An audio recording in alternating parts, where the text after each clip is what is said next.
मैं यहाँ भारत के एक अव्वल दर्जे के न्यूक्लियर रिएक्टर में हूँ जिसको फास्ट ब्रीडर टेस्ट रिएक्टर बोलते हैं। और फास्ट क्योंकि इसमें फास्ट न्यूट्रॉन्स का यूज़ होता है, ना कि ब्रीडिंग कोई फास्ट होती है। ये ब्रीडर इसलिए बोलते हैं क्योंकि जितना एनर्जी यूज़ करता है, जितना फ्यूल यूज़ करता है, उससे ज़्यादा फ्यूल जनरेट करता है, इसलिए इसको ब्रीडर करते हैं। और ये ऐसा रिएक्टर है जिसमें एक प्लूटोनियम नाम के पदार्थ को, जो कि मैन मेड एलिमेंट है, उसको यूज़ किया जाता है एनर्जी बनाने के लिए। भारत में एनर्जी की बहुत ज़रूरत है और जब क्लाइमेट चेंज की बात की जाए तब carbon free source of energy के लिए न्यूक्लियर एनर्जी एक बड़ा अहम रोल प्ले करता है।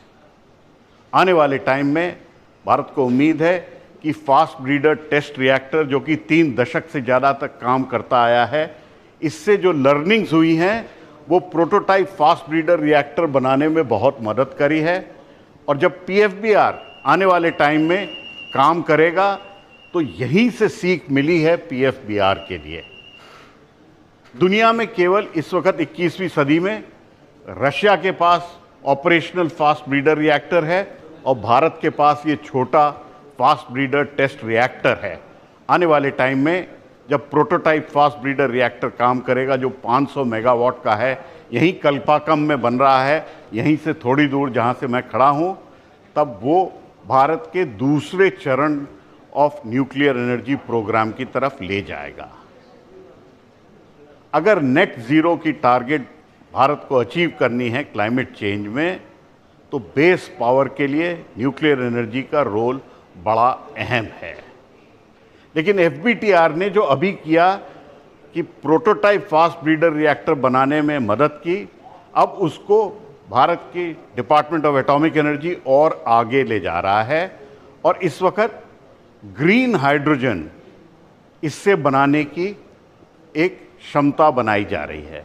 सो ग्रीनर देन ग्रीन हाइड्रोजन की जो बात होती है वो कहीं ना कहीं FBTR से निकल के आ सकती है। अभी आइडिया की स्टेज पे है, लेकिन उम्मीद है जैसे पीछे कामयाब रहा तो आगे भी कामयाब होगा।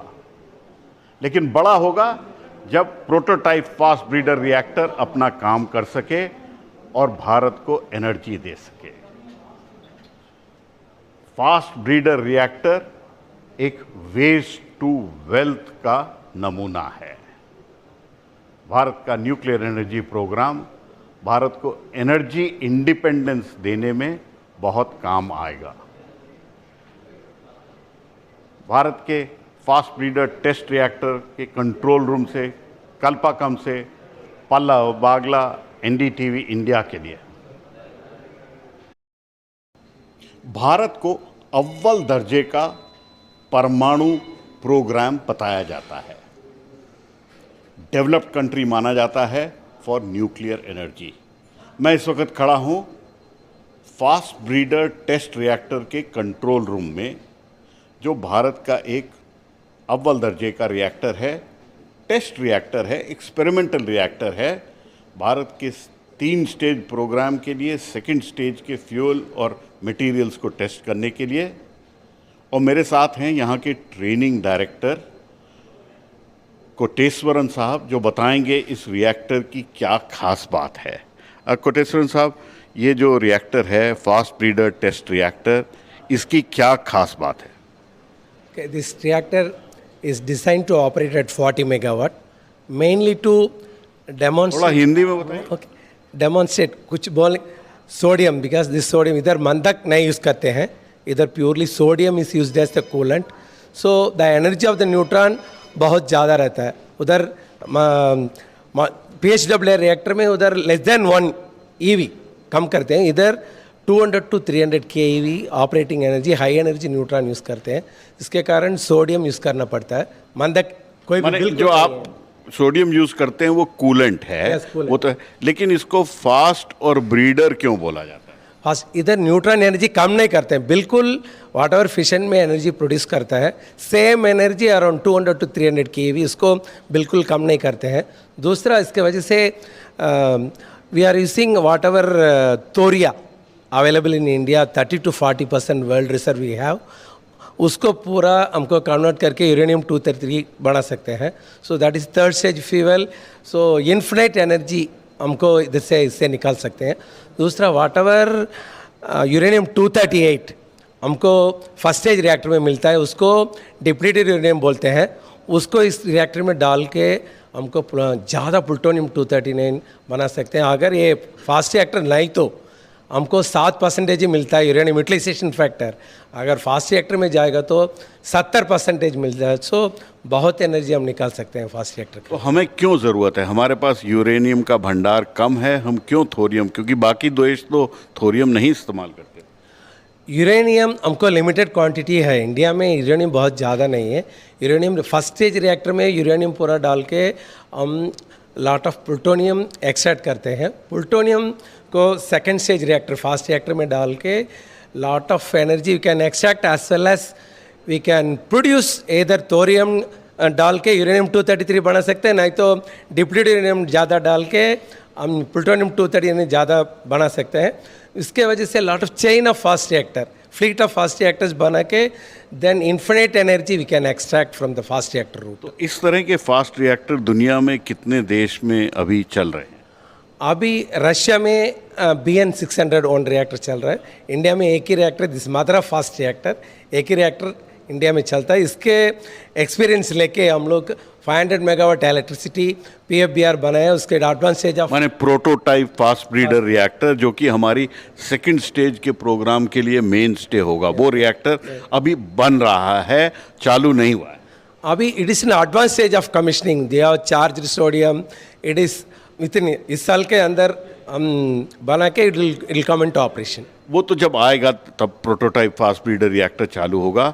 अब इसके संग ये टेस्ट रिएक्टर करके आपने प्लूटोनियम और यूरेनियम 233 को यूज़ किया. इसके साथ कुछ हाइड्रोजन की लिंकेज की भी कोई प्लान है? इधर फास्ट रिएक्टर में स्टीम टेम्परेचर बहुत करीब 500 के आसपास है. इसको temperature high temperature steam use करके हम इधर इलेक्ट्रोलिसिस रूट में हाइड्रोजन बना सकते हैं, नहीं तो chemical process that also hydrogen can be produced and clean hydrogen can be produce, green hydrogen can be produce through the fast. माने जो एक्सपेरिमेंट है वो आगे रहेगा. अब हाइड्रोजन यूज़ होना है तो उसमें भी फास्ट ब्रीडर टेस्ट रिएक्टर कोई रोल प्ले करेगा जरूर, बिकॉज वी आर बहुत फास्ट रिएक्टर आने वाला है. उससे बहुत ज़्यादा हाई टेम्परेचर स्टीम बना के उसके अनुसार हाइड्रोजन भी यूज़ करते हैं. So it is a clean energy we can produce from fast reactor route. तो न्यूक्लियर एनर्जी जो है वो कितना कार्बन डाइऑक्साइड रिलीज करती है? Is it carbon free? क्या फ़ायदा है? कुछ क्लाइमेट चेंज के टाइम पे क्या न्यूक्लियर एनर्जी भारत के लिए फ़ायदेमंद है नेट ज़ीरो में? Here it is a green energy concept. Any nuclear reactor it is a green energy. 1 unit produce करने के लिए 1 किलो कार्बन यूज़ करते हैं. So that much equivalent CO2 और CO emission to the atmosphere. Our ozone layer is well protected because of the nuclear energy. सो ये थे कोटेश्वरन साहब MS बताते हुए कि फास्ट ब्रीडर टेस्ट रिएक्टर जो है वो अपना काम प्लूटोनियम को यूज़ करने में, मटेरियल्स को टेस्ट करने में और प्रोटोटाइप फास्ट ब्रीडर रिएक्टर बनाने के लिए किस तरह काम आया. लेकिन आने वाले टाइम में इससे एक न्यूक्लियर एनर्जी से हाइड्रोजन बनाने की भी योजना है. तो ग्रीनर देन ग्रीन हाइड्रोजन की जो बात की जा रही है वो भी कहीं ना कहीं फास्ट ब्रीडर टेस्ट रिएक्टर से आएगी. तो ये जो फास्ट ब्रीडर टेस्ट रिएक्टर है ये भारत को बहुत चीज़ें दे रहा है और आने वाले टाइम में भी बहुत रिसर्च और डेवलपमेंट करके भारत को क्लीन एनर्जी और जो नेट ज़ीरो की टारगेट है उसको और पहुंचाने में काम आएगा. बेस लोड पावर सप्लाई करने के लिए न्यूक्लियर एनर्जी का एक बड़ा अहम भूमिका रहेगी आने वाले टाइम में. फास्ट ब्रीडर टेस्ट रिएक्टर के कंट्रोल रूम से कलकपाकम से पल्लव बागला, NDTV इंडिया के लिए.